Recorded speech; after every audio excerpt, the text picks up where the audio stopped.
Wara li t-tnejn il-Gvern ħabbar li kien laħaq ftehim biex jikri u possibilment anki jixtri l-isptar privat St. Philips, il-mexxej Laburista Joseph Muscat qal illi dan il-ftehim iqajjem numru ta' mistoqsijiet għaliex kien il-privati li ħareġ sejħa l-interessi u l-Gvern applika meta normalment isir bil-kontra. Mistoqsi jekk gvern ġdid jonorax dan il-ftehim, Joseph Muscat wieġeb li l-Partit Laburista jrid l-ewwel jara l-ftehim għaliex sa issa dan għadu mhux magħruf fid-dettall. Żied li fil-prinċipju l-Partit Laburista huwa favur ħidma bejn il-Gvern u l-privat. Joseph Muscat saħaq li l-iktar punt importanti huwa illi dan il-ftehim joħroġ fid-der in-nuqqas ta' pjanar tal-Gvern fil-qasam tas-saħħa. Li wara aktar minn 15-il sena nibnu sptar ġdid. Wara li nfaqna aktar minn 250 miljun lira Maltin, jifieri ma' 600 kważi 700 miljun euro.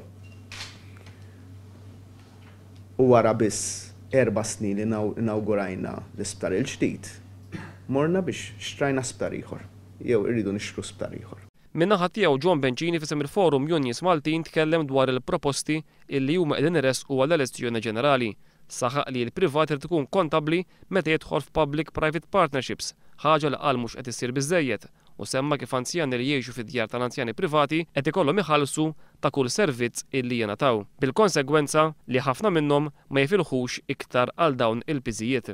Bencini semma wkoll il-bżonn li l-għalliema jinstemaw iktar fir-riformi edukattivi. Bil-mexxej Laburista Joseph Muscat jgħid li l-Gvern ġdid jisma' lill-għalliema u jiddeċiedi magħhom.